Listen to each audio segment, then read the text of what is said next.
it was in just figuring things out and buying good businesses. Right. So those have been the two things that we've been really doing that's been driving the success this year when it comes to getting investors on board. Can we scale the company vertically, with ad spend and, better marketing and optimization? Can we scale the company horizontally by expanding to other regions or other audiences? All right. Welcome to today's VidTao Podcast episode. This is VidTao Co-Founder Ian Nagy. And today we have a very special guest, Mr. Josh Marsden. So Josh has a really interesting story. Josh started as an ad agency owner, primarily running Facebook. And then after seeing many of his clients achieve massive success, thanks to his efforts, his team's efforts, Josh pivoted into actually acquiring brands and then using his agency, working with his agency to scale these brands into a portfolio and then rolling these brands up and then selling them to private equity. And Josh's main business is essentially acquiring, scaling, and then selling brands this day. So really cool story, amazingly smart guy, has a really interesting path to share with everyone here. Whether you're a brand owner, an agency owner, an advertiser, I think you're gonna learn a ton from Josh and can't wait to share it with you. So without further ado, let's get into the show. This podcast is brought to you by VidTao.com. VidTao is our free YouTube ad library and spy tool, research tool. It's VidTao.com.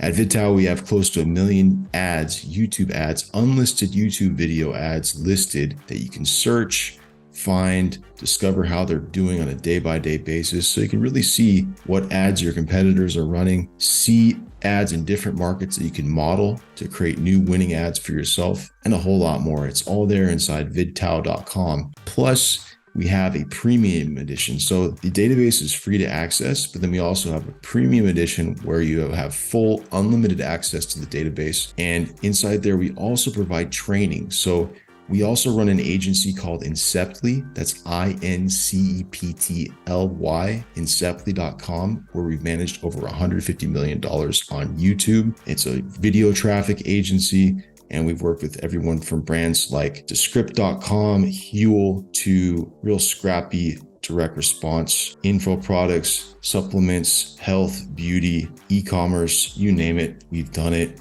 And love sharing what we've learned. Every week we drop new training in there, everything from YouTube ad media buying to running e-commerce creatives on YouTube to hardcore tracking and attribution tutorials to really level up your data science game for advertising and everything in between. Right now, as we speak, we're working on a training regarding YouTube Shorts. Hopefully we'll be live by the time you hear this. On and on and on. This is our passion, is video advertising, and we want to share it with you inside of VidTao Premium. And actually right now, for a limited time, you can get access to VidTao Premium for a very special price.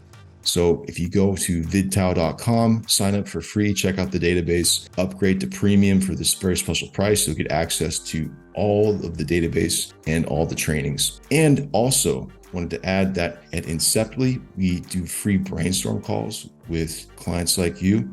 So if you ever want to get help or ask questions about your YouTube ads, your video traffic on other platforms, we're available to chat. Just go to inceptly.com/call, CALL, and set up a time to chat. It's free and would love to speak with you. Our team's waiting to speak with you. So without further ado, let's get into the show.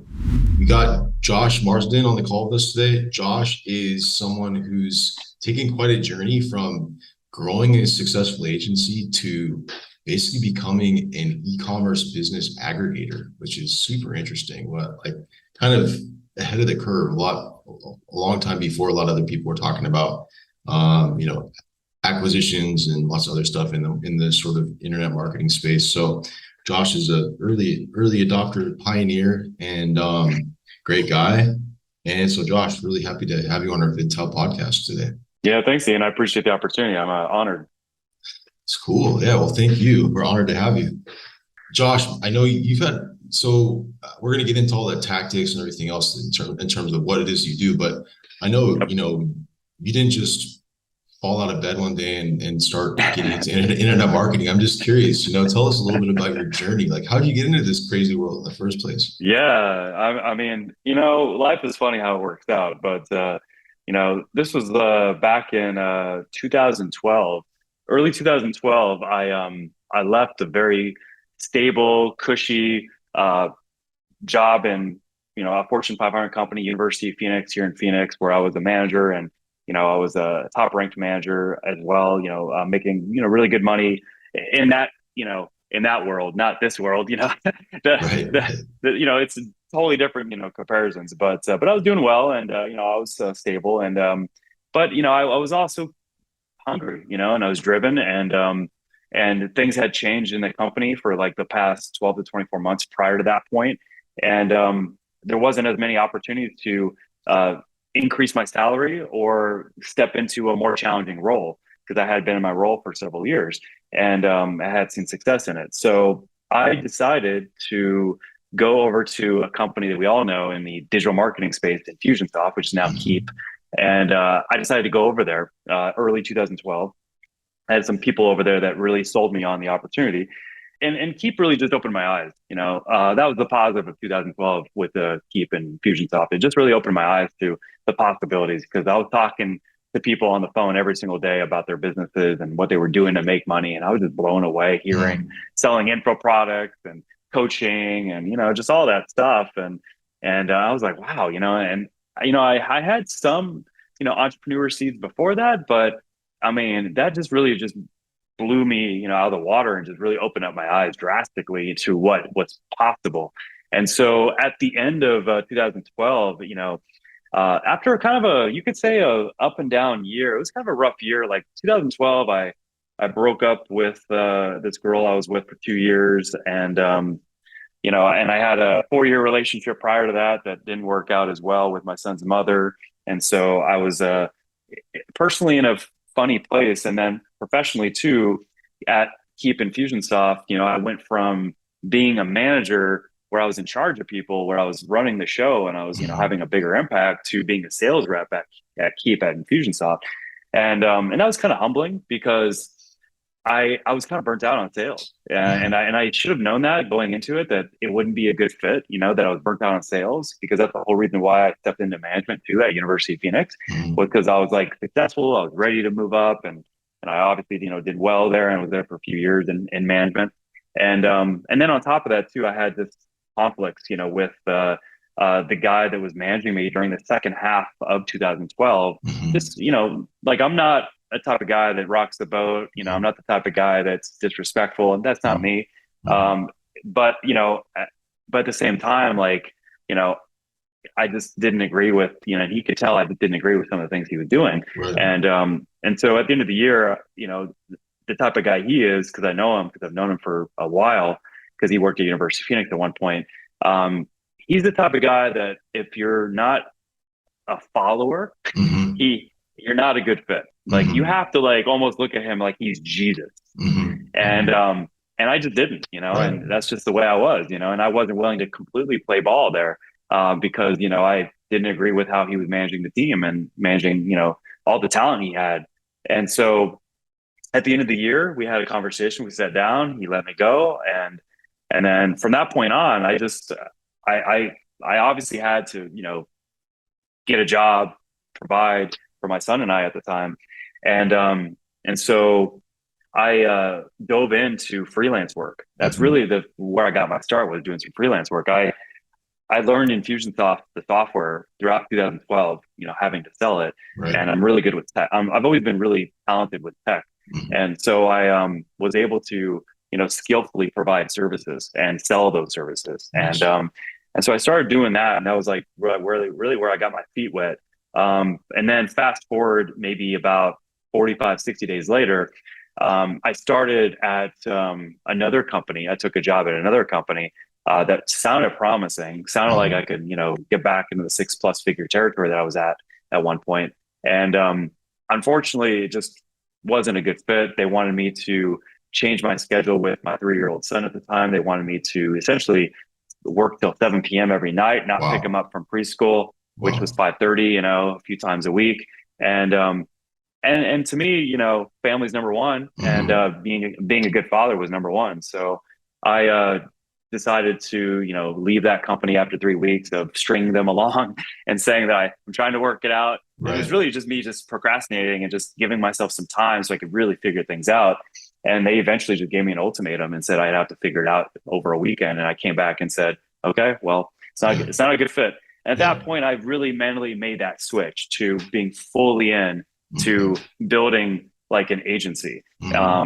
With Infusionsoft being that first agency I was building. And so that's what I did. And and the rest is history. Obviously there's been lots of evolution since then, but that's how I got started.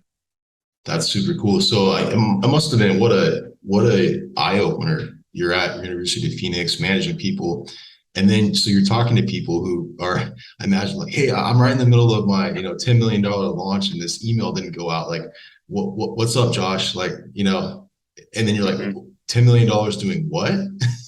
I know. That must have been great. What were some of the businesses that you saw running through Infusionsoft at that time that were kind of out there? It's so hard to go back, man. That was 2012. It's been like 10 years. So I honestly can't remember, what businesses really opened my eyes. But I just, I was hearing stories like that all the time, though. Yeah. Just random businesses selling random stuff, being successful, and because that was like the golden age. Still, that was when advertising was like throwing dynamite into a pond and fishing. That was when like it might have been harder at that time to build a funnel, build a website, but there was less competition too. So I mean, it was just a very wide open market back then. So I mean, the early adopters, the Ryan Dice's, Ryan Levesque's, and and Todd Brown's, and all those guys, they really jumped into a big blue ocean back in the 2000s. Yeah, no, totally. And that's funny. Ryan Levesque, I think that's how we met, actually, was Ryan's mastermind back in the day.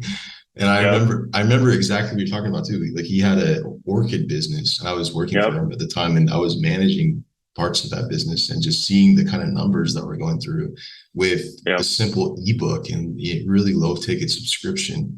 And it blew my mind too. It's crazy. I know. That's funny. So, okay, so you were doing the Infusionsoft side, and then you got into traffic and all that as well. So you're doing funnels, you're doing traffic.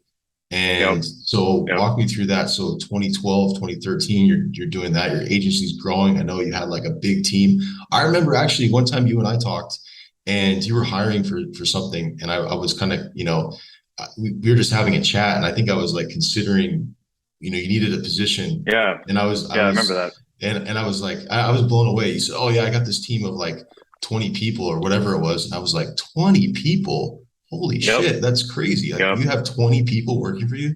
And that blew me away. Like, how the hell do you manage all that? So what was that journey like, going from being a one-man show managing Infusionsoft to growing teams and all that? I mean, how was that? Yeah, man.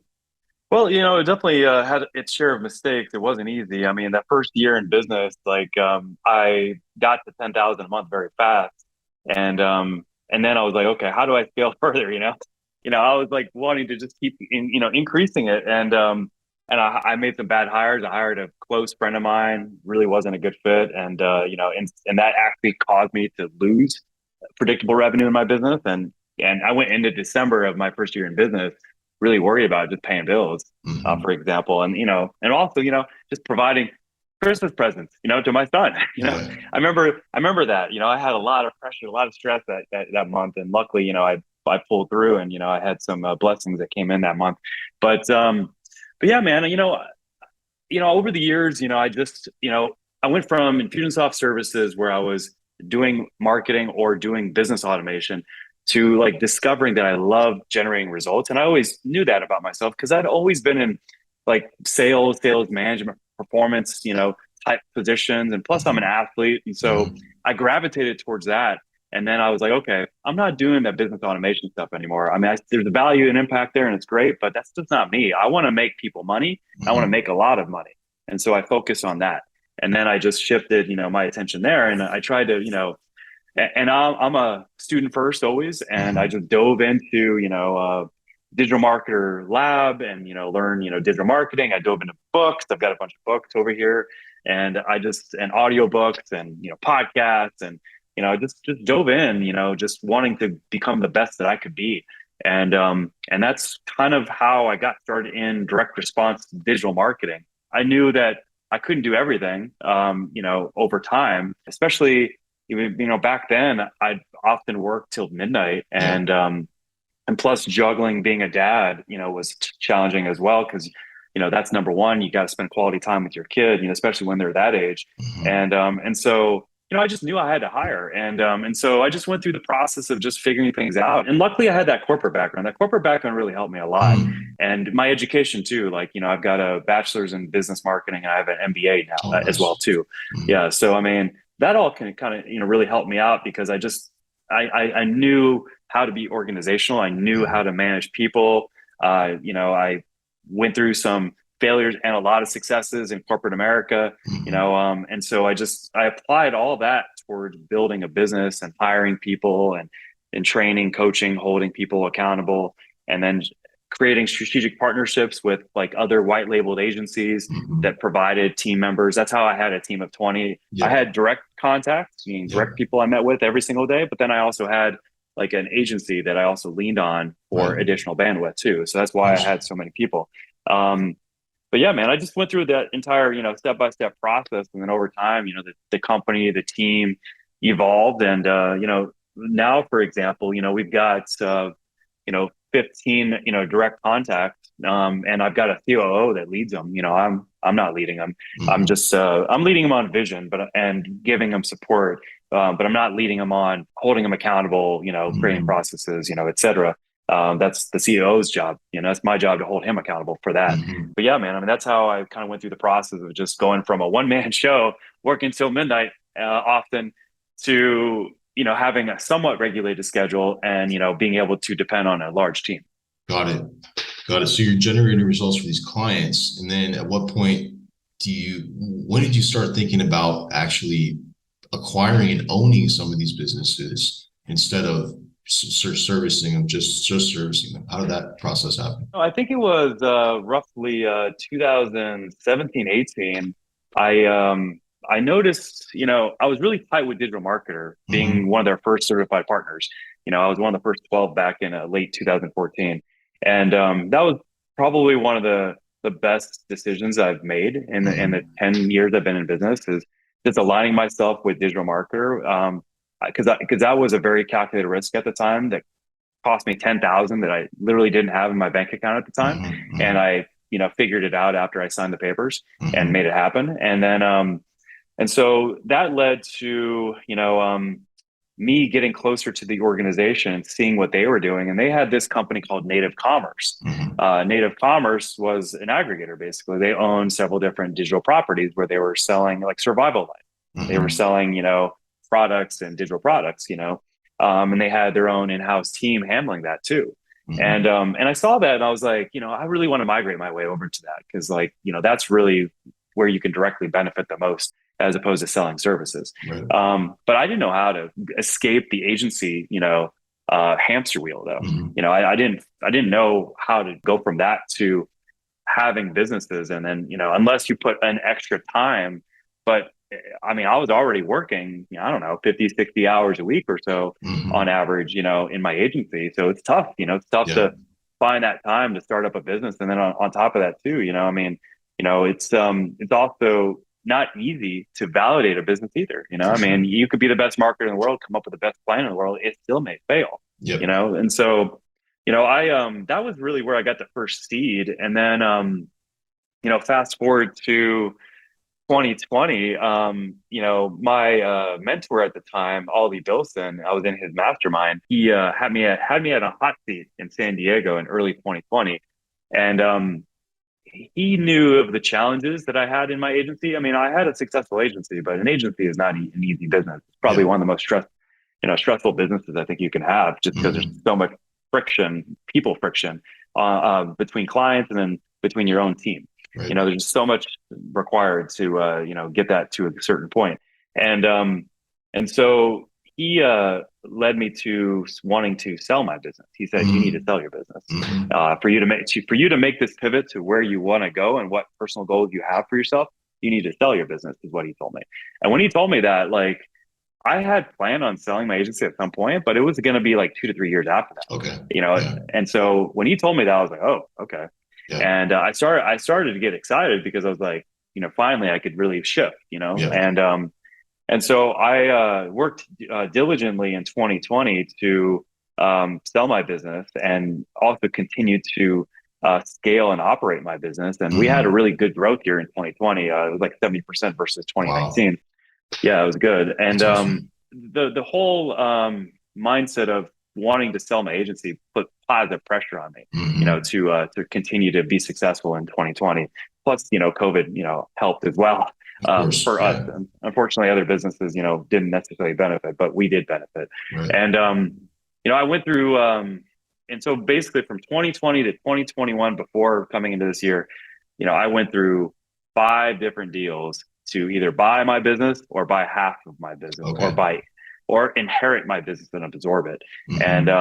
And each of them just didn't work out for one reason or another, and so, but, I always knew that I wanted to get into the eCom aggregator space. I wanted to own properties, own businesses, because buying and selling businesses is where wealth is created, Yeah. where you can have the biggest impact on yourself, in my opinion. I had another mentor in 2020 make 153 million from buying and selling businesses. Wow. Yeah, and I asked him during this. I was like, okay, if I want to make 9 figures, how many businesses do I need to sell? And he said 15 to 20. And I said, okay, Wow. I'm going to do that. Yeah. My eyes are set on that now, and I just haven't looked back. I've just been working my way toward getting to that point since. Wow, that's crazy. So, okay, so you kept the agency and you did both, right? So you still got the agency and Well, actually, no. you Like, we don't. don't even Okay. sell services. Yeah, we haven't sold services since late last year. But you're servicing your own brands now. Correct. Yep. Okay, got it. So you made that transition. So the agency, you're your own client. And Yep. so okay, that must have been an interesting transition. So what was it like looking for that first business to acquire when you're working those 40, 50, 60-hour weeks and you don't have time to pull to take on this other whole line of business? Like, what was that transition like? Must have been pretty Yeah, crazy. yeah. Yeah, it was. I've built a pretty solid team for the past few Mhm. years. So I mean, I had a really good team, coming into this year. And I did have a director of operations that I was testing late last year, that was helping me on the operational management side. So this way I didn't Mhm. have to work, crazy amounts of hours just to maintain the company. It wasn't really that tough transitioning. What the tough part was really in figuring things out, and buying good businesses. Like, Yeah. that's been, like, it took me probably about, I mean, there's been, as I mentioned earlier, I'm a student first. Mhm. And, you can always extract a lesson out of everything, good or bad. And like, some of the first few businesses we purchased were basically like beat up Chevys that we had Yeah. to restore. Really. And they looked appealing, Mhm. but you know, but but we learned a lot from them. And now we only buy, like, day one profitable businesses that have active marketing and advertising, Mhm. um, that haven't been turned off, that don't Mhm. have debt, that aren't, at all drop shipping. And I never bought drop shipping businesses, so that was never a concern. Um, but we learned a lot from those earlier acquisitions. Mhm.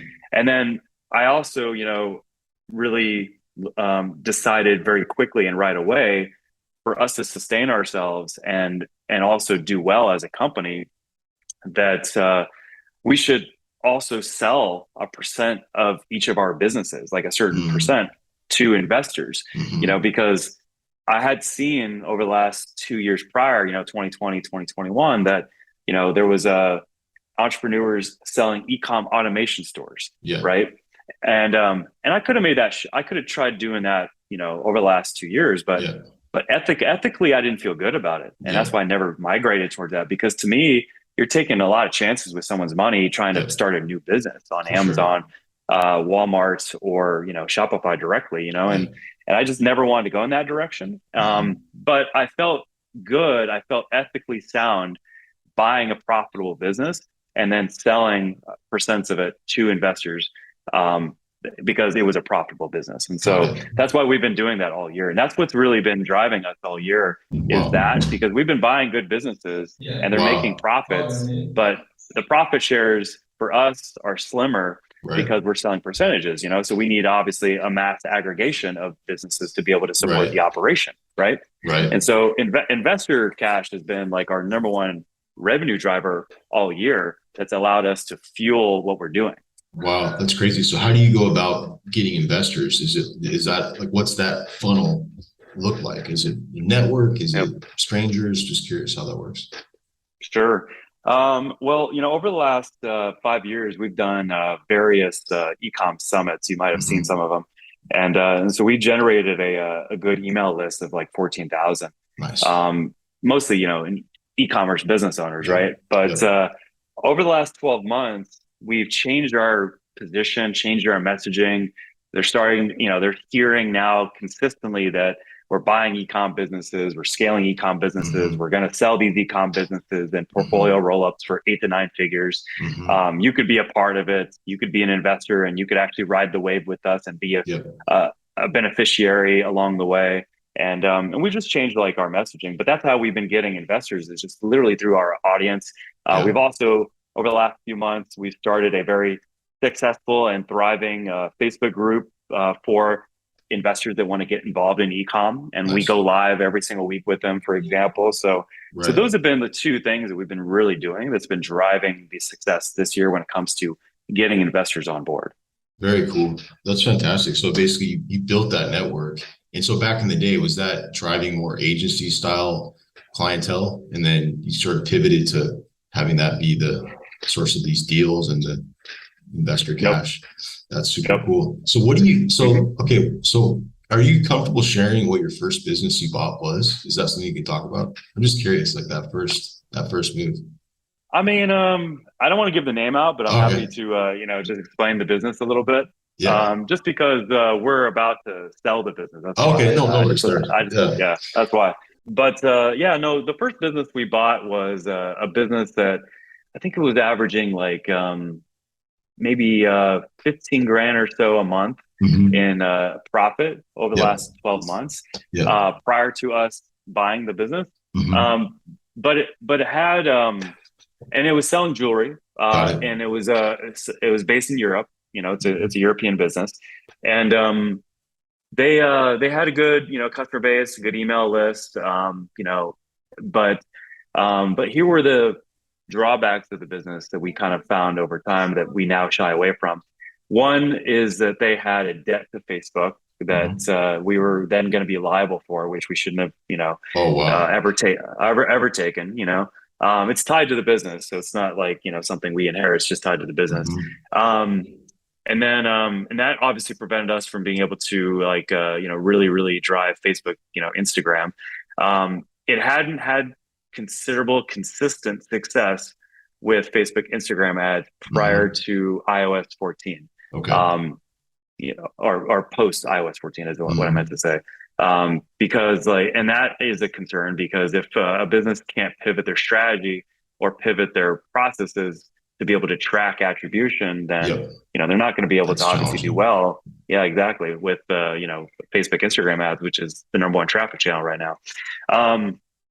And then besides that, this is something we didn't know. We didn't find out until months later owning the business. But they had some of their top sellers had low product quality complaints. Yeah, and we started to hear those and see those, and obviously get concerned, because that's going to give customers a negative experience. It's going to cause problems in the business, and so that all led us to we tried to fix the business, put a lot of work into it, but while we were doing that, we were also acquiring better companies, profitable companies on day one, companies with no debt, companies that have marketing and advertising working on day one. And so that's why it's led us to wanting to jettison the business and sell it. It has value still, but I mean, we've got other higher value opportunities that serves us and serves our investors better. So that was one of the first businesses we bought that we learned a lot from. Got it. So you had to kiss a few frogs before you Yeah. Okay. Got it. Yeah. That makes sense. Yep. That's True entrepreneurship. yeah. You know, dive in, make mistakes along the way, learn fast, apply, keep evolving. Ready, fire, aim, right? I would love that. Yeah. Mm-hmm. Mm-hmm. That's crazy. So, I mean, was it the opportunity that drove you think, or the frustration with the agency that like, what made you want to go all in on this? Just curious. Yeah, it was a little bit of both. It was a Yeah. little bit of both because, even when we're crushing it for a client, we're, Mhm. I mean, we had one client that we did 145,000 in one day off of 1,600 in ads, right? Oh, wow. Yeah. We did a 1,524% ROI from Facebook and Instagram ads over 6 months. Wow. Over 6 months. Wow. Yeah. We had this, client for I think a year and a half, and Yeah. and then one day, he brought on like a new COO, and the guy was kind of a dick, to be honest, Yeah. and we just didn't, gel for some reason. And I think he had his own like agenda, he had his own Yeah. plans, and he decided to, dissolve the relationship with us like suddenly. Yeah. And that's just an example of the agency game. It's Yeah. not like, that's kind of common, is Oh, that yeah. it's a one-sided affair. You could be doing, everything for a client, making them happy, serving them, getting them great results consistently. Yep. And they still won't, be loyal. They still won't appreciate you, and on top of that, they're not going to give you any equity either, Mhm. so you're just, you're capping yourself as far as how much money you can make. Yeah. Even though you're the one growing the business. And so there was a little bit of both. There's a little bit of frustration in the model that was built up over the years that I was cycling through, Right. from time to time. And then on top of that, I'm just, I'm opportunistic. I saw the opportunity and I went towards it. And I just got to give a kudos and hats off to two friends of mine that really, really helped me here. Roland Frazier and Adam Lyons were Mhm. instrumental in me making this transition just through what they're doing with Epic. Nice. And that was really like what helped me get to this point where I could buy businesses and operate these businesses and completely change my model. That's insane. So, I mean, what do you look for? Like when businesses come across your table, what makes you excited? What makes you just see a bunch of red flags? Yeah, well, I mean, what makes me excited is, when it's a really good business with good numbers, good profitability, like, 10,000 to 20,000 or more per month on Mhm. average in Mhm. profit. It's got a good profit and loss statement over the last 12 months with healthy months with little to no negative net profit months. If they Mhm. had maybe one or two net profit months were negative, that's fine. But did they pivot? Did they make corrections? Did they improve the business? Typically, we're not even buying businesses that have negative net profit months over the last 12 Right. months now. Strong results from advertising, whether it's at a larger scale or a smaller scale, we just want to see positive, good ROAS from advertising. Competition wise, I'm not overly concerned with competition just because, in my opinion, the best marketer wins always. Yeah. Mhm. And I'm confident in my team and I, just because we've done, over 600 million directly over the last 10 plus years. So I'm not really concerned with that. And besides that, I just, after I do my, kind of diagnosis during the, diagnosis and due diligence process, can we scale the company vertically, with ad spend and, better marketing and optimization? Can we scale the company horizontally by expanding to other, regions or other audiences, for example, so those are things that excite me when I'm looking at a business, is those things. Got it. And then your team comes in, like what kind of frameworks are you using to actually come in and scale these businesses? Because you got your team has all this experience, you have all this experience. I mean, what opportunities are you looking for typically, like low-hanging fruit to really step on the gas with? Over the last few years, we created a marketing methodology called the ARM5 formula. That's why there's a logo. I see that. Yeah. So, it's authority, reciprocity, monetization, and the 5 profit amplifiers. Nice. A lot of thought was put into this, and we've got 9 different key systems that are a part of the ARM5 formula. Nice. Some of them are more priority than others. Like affiliate utilization is one system, but that's something that doesn't come right away. It's something that's more like down the road after we've optimized some other key systems in a business. But it just comes down to just running really good direct response digital marketing and running it as a process. And we've seen over the years that if you really start your brand on the top of the funnel side with good value up front, with good brand awareness, whether it's content posts, whether it's good videos from customers, or whether it's just videos from the owners or blog posts, et cetera, that is like always the first step to acquiring traffic at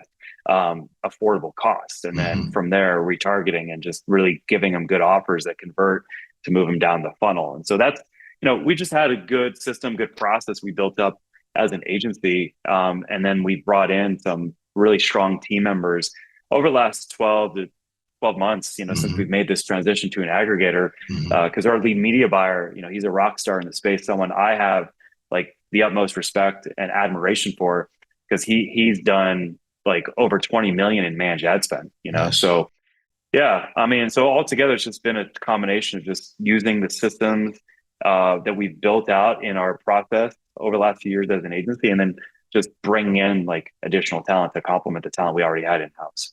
Got it. Very cool. So, ARM5 system. So, can you walk us through a little bit more, and also, where can we learn more about it? Go more detail. Sure.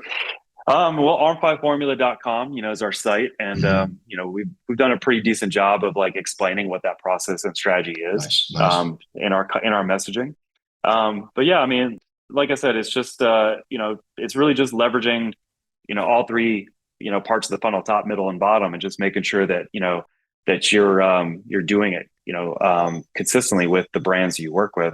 A lot of brands make the mistake of trying to direct people to buy too early in the customer journey, and you might be able to get away with that with some brands and some products and some markets, but you won't be able to get away with that consistently. And on top of that too, it's not going to create a lot of leverage on the profitability side when you do that either, because you're competing with other people and you're going to spend more to acquire a customer. And so, the way to reduce that is top of the funnel marketing, like I mentioned before, very value driven. And also, using videos, especially when you're leveraging Facebook, Instagram, this way you can capture people into your warm audience, your retargeting, and then you can move them down the funnel from there.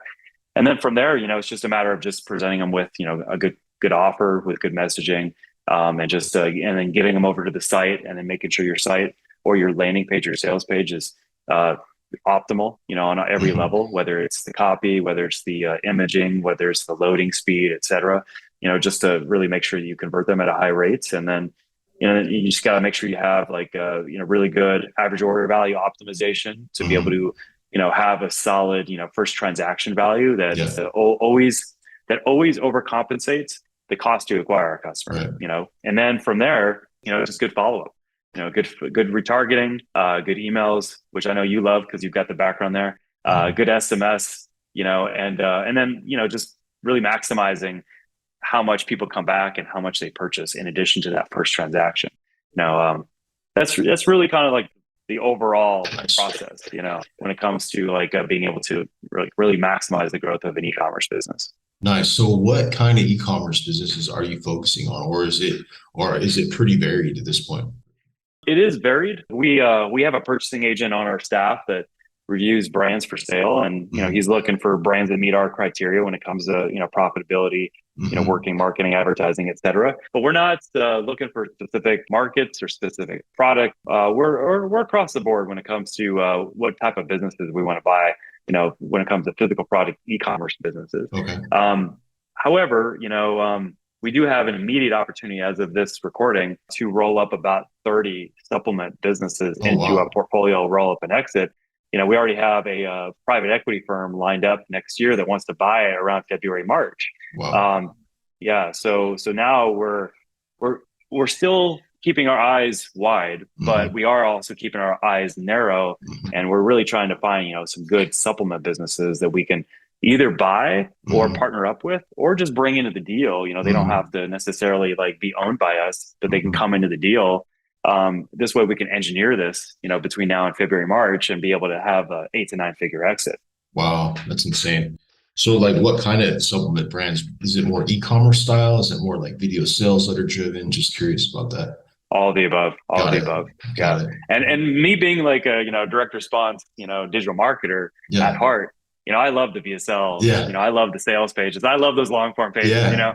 I love that stuff. Like I'm like a nerd when it comes to that stuff. I like Absolutely. to dive Yeah. in and dissect that copy and see how it's Yeah. working. And, I love that stuff. Like I have, the utmost respect and admiration for whoever, does, those types of sales pages and direct response funnels. Yeah. Yeah. That's super cool. Yep. Well, that's interesting. So I'm just curious, you're mentioning this sort of like the brand oriented top of funnel stuff. That's really interesting. So you basically are leveraging more, getting brand love, attention, delivering value, and then from that point, you're marketing to people down the funnel, like with separate ads, basically targeting people who already kind Yep. of engage with you. Interesting. Yep. Yep. Yep. Very, very cool. What opportunities as someone getting into this space for the first time, what if you were to start over right now in this journey, just flashback like 2 years ago, let's say, okay, like agency owner. Also, okay, two questions. First of all, what would have been your first move moving from agency to, the aggregator space? That's the first question. Second question is, Okay. if you were dropped into this whole world right now as someone with your kind of background, you've been successful, corporate space, looking to be an entrepreneur, like how would have you approached it? Would you have approached it differently now versus, 2012? I'd say, in transitioning, buy profitable day one businesses. That's like the biggest lesson, lesson. We learned that very, very fast, because we bought a few businesses that had challenges in being able to get to like profitability consistently, for example, and we've, even though we've been successful, overall all year, it's been like this year, we're going to at least 10x the business versus last year. We're completely on track for that. But, we've also had lots of, challenges and stresses along the way. And a lot of it had to do with buying the right businesses. And so that would be the biggest takeaway that I would recommend to others that are trying to transition from agency, to aggregator. Besides that, I would say, well, the other question was, just if I can go back to, yeah. You're Josh now. I've dropped in from University of Phoenix manager, boom, 2022. Well, I mean, I would come in and work smart and not hard. And I would go into M&A, mergers and acquisitions. And I would just like literally just dive into, Roland Fraser's Epic program and lean on guys like Adam Lyons, like I did, and just learn, how to evaluate a business, how to acquire a business, whether it's an offline or online business. There's lots of opportunity out there that can really, really be some huge wins very fast too. But that's what I would do. That's what I would recommend. Absolutely. That's cool. So, I mean, for those of us who are more naive in this space, how do you actually physically buy a business? Like, do you have to pony up millions of dollars of cash? Like, how does that all work? Sure. Well, I would assume that, that question comes from the background of how do you come up with the cash to buy it? Yeah. Right. Yeah. Right. Yeah. Cause that was my thought process too. It was like, that's why I was like, how am I going to buy a business? Unless I raise money, unless I get a big loan, and take out, that risk, that liability. I mean, that was my thought process too. Well, and that's the great thing about, what, Roland and Adam are doing, in the Epic program, is that they're teaching people how to negotiate terms on a deal and how to evaluate a deal or how to position the deal in the communication when you're trying to, get a seller to agree to an offer that you're okay to make, and they market zero down, and that's that can happen, but it's not something happens frequently. And we've done a few zero down deals, but it's not a frequent occurrence. I mean, you're typically going to have to provide some cash on day one. But the thing is that you're not going to have to provide like, for example, I talked to a guy literally yesterday and he's got a good business. I can't remember how much it's making on profit without pulling up my notes, but it's a good business, but it's not like, it's selling knives. It's selling knives good business, good profit and loss statement over the last 12 plus months, no debt, making profit from advertising consistently. Right. But he has it listed for 380,000. It's not worth 380,000. Okay. It's worth maybe 200 to 250. Okay. Based on profit and based on revenue, because there's few different ways you can calculate a valuation of the business. There's off of revenue, gross revenue. There's off of net profit. There's off of EBITDA, and it's maybe worth 250,000. And then on top of that, it's not like a patented business, right? It's not a unique IP. He doesn't have a moat around the business. Like he doesn't have ridiculous organic SEO, right? Where there's predictability moving forward. He doesn't have a subscription offer in the business, right? Right. And so why am I going to give this guy 75% of that value up front? Right. No way I'll do that. That's not a good business deal. He's the only person benefiting from that. Yeah. So I positioned it, for example, being more of a shared risk deal. Okay. And so I positioned an offer to him that, was fair. It was good, and it was good value and everything. But he has a goal to try to get a bunch of cash up front. He wants to pivot to Web3 and put something into Web3. I don't know the details there necessarily. But he's asking for something ridiculous, like 75% of the value of the business within a short time frame. Not happening. Unless you help me generate that out of the business, not happening, because that's just a loss, period. And so, anyway, I'm pointing that out just because, that's a situation that, you don't want to get yourself into. And that's also when you're talking to a seller, the thought process, that you want to adopt when you're trying to buy a business is you really want to put yourself in a position where it's a win-win, not a win-loss. Got it. I mean, that seems like the scariest sort of skill and experience set in this whole thing. Is like, finding a good business and then also just orchestrating that kind of win-win deal when there must be so many landmines, there must be so many opportunities to mess that up. And I mean, so you must have an insane amount of due diligence that you do before you actually move forward with anything, I imagine. And stuff must fall through the cracks too. Like, hey, that's not a good deal. I thought it was, but it's off. I mean, is that the case? Or? No, not anymore. Maybe a little bit early on, but not anymore, because my team holds me accountable too. Okay. And so our process is purchasing agent reviews businesses for sale, gets on calls, pokes holes into the business, goes through a very extensive questionnaire that I've created. And then after he's done that, if it's a good business, he'll then book a call between the seller and me. I'll jump on the call. I'll poke holes in the business. I'll ask more questions about the business. If I think it's a good business, I'll have another call after that to go over an offer to buy the business or buy into the business, depending on the situation. And we might go back and forth, until it's closed. And then my goal at that point is to close them on a letter of intent to buy. Once I have that done, then the business goes to my team. Then I have my lead media buyer. I have my Google ad buyer. I have my COO. I have one of my brand managers who knows the insides and outsides of running a good, stable, successful e-commerce business. I have them review every single deal, and they do it. Like, they don't try to give me all the yeses. They're not yes people. They're like, maybes and no's sometimes, and so they're poking holes in the business on all fronts. And I'm almost having to defend myself to them a little bit on why I think it's a good buy for us. And, but at the same time, I honor their opinion. So I don't, overrule them necessarily. I really listen to them, because that's what a good leader does. And so I listen to them on whether the business is a good business. And then if they do vet it and give me a green light, then we move forward. Got it. So you got a whole team looking at it. So it's harder. You can't just have one person oversight doing the whole thing. You got kind of the group brain looking at it. That's fantastic.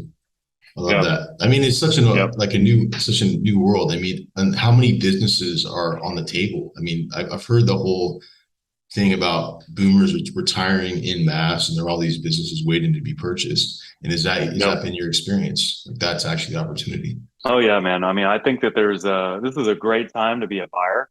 I mean, there's just a flood, consistent flood stream of businesses for sale. I mean, I've had no shortage of deals, deal flow. And this is, marketplaces, online like Flippa, for example, generating these deals for us. At some point, we'll have our own deal flow that we're engineering from our own e-commerce funnel. Right. But as of right now, we haven't even had to worry about that. We've just been able to focus on just marketplaces to get deal flow. And are you worried about increased competition as more and more people become aware of the opportunities that, you're talking about, Roland Fraser's talking about, et cetera? I wouldn't use the term worried. You definitely will always want to keep, caution, and you always want to, pivot and out strategize, but I think that if it did become flooded, because I know there's more and more people, because the Epic program obviously, creates those opportunities for others to acquire businesses. If there's more and more people, I think that we're kind of building a moat, on our end. We've got, different groups, e-commerce investors. We also have a better marketing team than just about 90% plus of the individuals or companies out there that would acquire an e-commerce business. Yeah. We've obviously been doing this longer, and we've made mistakes, and we've learned, and we've got a lot more experience in buying businesses, so, other people could come in, try to do what we've done, make mistakes, end up, drowning themselves in debt or in bad situations and saying, forget this, I'm moving on from this. Absolutely. There's other things I could mention too, but I think all those factors just, rule in our favor. And then on top of that too, I mean, as a business owner, part of your job is to recognize threats, right? And trends and to act on, those, and to come up with strategies and plans to make sure that doesn't, hurt the business when you see those. Right. And so if that were a trend that we did really see, we would act proactively to be able to make sure that wasn't a threat to us. And I think that's been part of the reason why, I've been able to, keep evolving the business over the last 10 years, because there's been plenty of competition always. Yeah. Agency game's gotten super competitive. You've got guys like, I hate to say it, Russell Brunson and ClickFunnels is teaching people how easy it is to build funnels for people and to make money, online. And all they're doing is they're watering down agencies and making agencies more commoditized. Absolutely. And undervalued, Yep. And I saw that years ago happening, and I was like, we got to get away from this, because we can't beat the ClickFunnels marketing push. Nope. We don't have Russell Brunson's cash, so that would be my advice on that. That's amazing. Josh, I mean, this conversation's been super eye-opening for me, at least. I think a lot of people are going to get a lot of value out of it. And I'm sure people are going to know, where can I talk to Josh? What do you got going on? Where can people get in touch with you? Either people who have e-commerce businesses or any kind of business that they're looking to exit, or, take on some funding or partnership. And then also just learning from what you're doing. Just curious how people can reach you. Yeah, no, I appreciate it, man. Again, very honored for the opportunity, man. I have nothing but respect for you, man. If they're an ecom business owner, they can go to arm5formula.com/ecom, and they could join our free ecom success group. It's a great group where we can provide consistent value, and we've done summits over the years. We give people the opportunities every now and then to come into a coaching program with us. So there's definitely some opportunities to have massive impact on their businesses if they're an e-com business owner that wants to scale faster with less stress. And then on the other end of the business, we're always looking for investors, and we've got a very robust e-com investors club Facebook group that you can also join by going to arm5formula.com/investor. And so I would just tell, your audience, feel free to go to either, whether you're an e-com business owner or an investor or both. So this way, we can create some wins together. Awesome, Josh. Super cool. Thank you so much for sharing your story on our show. And yeah, man, really excited to hear what's next for you. This is a really exciting journey that you're on. So yeah, I'm pumped. I appreciate it, man. Yeah, thank you so much for the opportunity. Awesome, Josh. All right. Well, thank you for joining us for this episode of VidTao Podcast. Again, my name is Ian Nagy, co-founder of VidTao, and really appreciate you having a listen. And it means a lot. So if you have any feedback, go ahead and email us at info@vidtao.com. Love to hear your ideas for future shows, future guests. If you want to be a guest, let us know. Love to chat. Also, just as a reminder, this show has been sponsored by VidTao, which is our free YouTube ad library. VidTao.com. Again, you can go to VidTao and look up over 1 million ads at this point inside of VidTao. And they're all unlisted YouTube ads. You can see what your competitors are running, track the results on a day-by-day basis, find new ads inside of our YouTube ad library, VidTao. And we also have a premium edition of VidTao. So the library is free to access, but for full unlimited access to the library, we have a premium edition of VidTao. And we also have training from our Inceptly.com agency, which is our sister company to VidTao, where we've managed over $150 million on YouTube. We provide training on media buying, creatives, tracking, copywriting, everything in between. It's all there inside of VidTao Premium. And right now we're running a very special deal on VidTao Premium, and you can go claim that right now at VidTao.com. When you sign up for free, you'll see the offer to join Premium and go there and check that out. And last thing, we also do free brainstorm calls with our agency Inceptly. Go to inceptly.com/call. And we love brainstorming with you on your video advertising and just marketing in general. Love to chat. So inceptly.com/call, CALL. Would love to speak with you. So thanks again for joining us and looking forward to the next show. In the meantime, have a great week.